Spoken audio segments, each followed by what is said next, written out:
Assalamualaikum dan salam sejahtera. Saya Sofhatun Nur binti Subhi, Pegawai Farmasi Kementerian Kesihatan Malaysia. Saya ingin berkongsi dengan anda tentang modul Kenali Ubat Anda. Dalam sesi ini, saya ingin berkongsi tentang hak sebagai pengguna ubat, apakah itu ubat serta apakah itu penggunaan ubat secara berkualiti.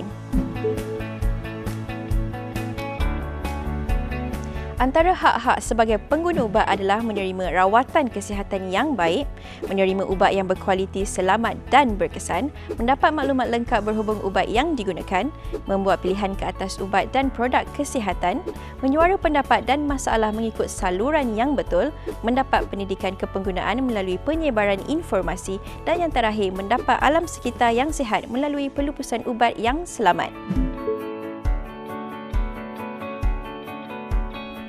Apakah yang dimaksudkan dengan ubat? Ubat adalah bahan yang digunakan untuk mencegah, mengawal atau merawat penyakit. Contoh ubat yang digunakan untuk mencegah penyakit ialah vaksin untuk penyakit polio dan pneumokokal. Contoh ubat yang mengawal penyakit pula ialah ubat untuk rawatan diabetes dan rawatan hipertensi. Contoh merawat penyakit pula ialah ubat tahan sakit untuk sakit kepala dan antibiotik untuk jangkitan bakteria.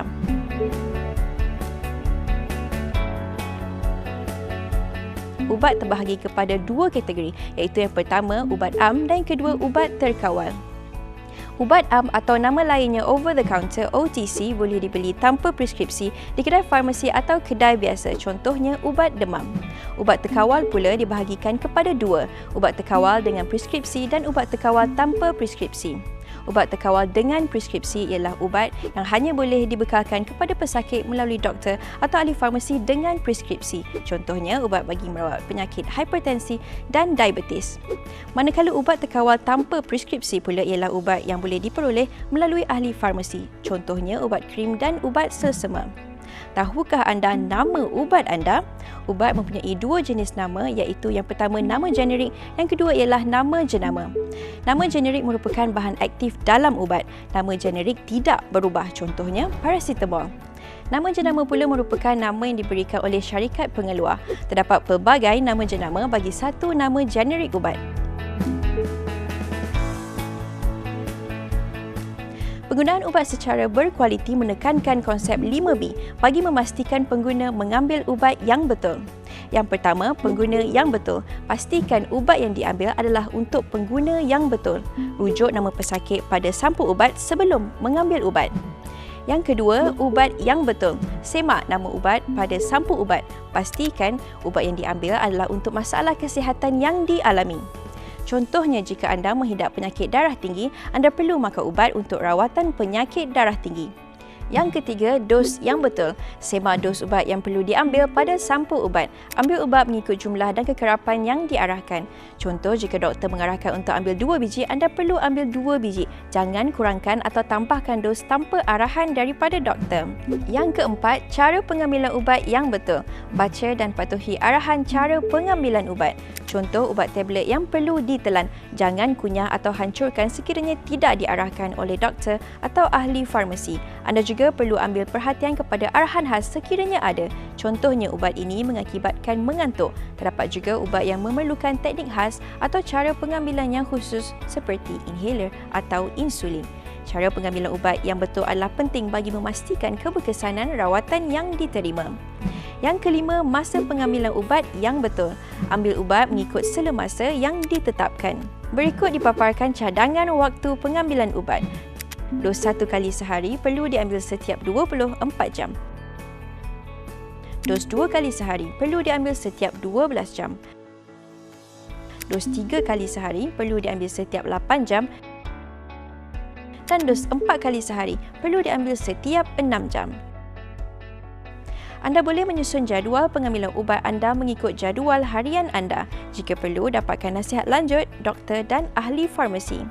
Selain itu, terdapat ubat yang perlu diambil pada waktu tertentu, contohnya ubat anti-kolesterol yang perlu diambil pada waktu malam seperti diarahkan kerana penghasilan kolesterol adalah tinggi pada waktu tersebut. Untuk makluman, kerajaan memperuntukkan sejumlah perbelanjaan yang besar demi kesihatan rakyat.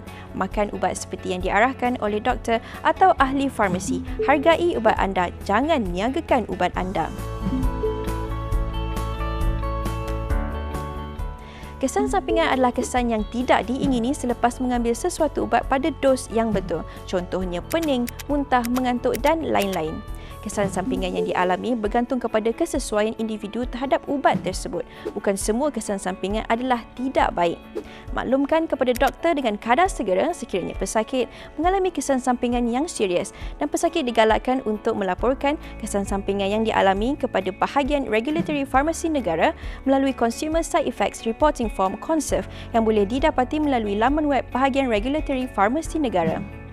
Alahan ubat pula merupakan kesan yang tidak diingini berpunca daripada kesan hypersensitivity terhadap ubat yang diambil. Antara tanda-tanda alahan ringan ialah ruam dan gatal-gatal pada kulit, gatal atau bengkak pada mata, bengkak pada lidah, bibir atau muka. Manakala tanda alahan yang serius ialah sukar bernafas. Reaksi alahan tidak berlaku kepada semua orang. Maklumkan kepada doktor dan ahli farmasi dengan kadar segera sekiranya pesakit mengalami alahan yang serius. Kad alahan ubat akan diberikan kepada pesakit yang mengalami alahan setelah disahkan oleh doktor di fasiliti kesihatan kerajaan. Pastikan sentiasa membawa kad alahan ubat sekiranya ada setiap kali mendapatkan rawatan kesihatan atau bekalan ubat anda. Ingat, amalkan konsep 5B ya. Diharapkan informasi yang diberikan tentang cara pengambilan ubat yang betul ini dapat memberi manfaat kepada semua. Terima kasih kerana sudi meluangkan masa bersama-sama saya sepanjang sesi ini.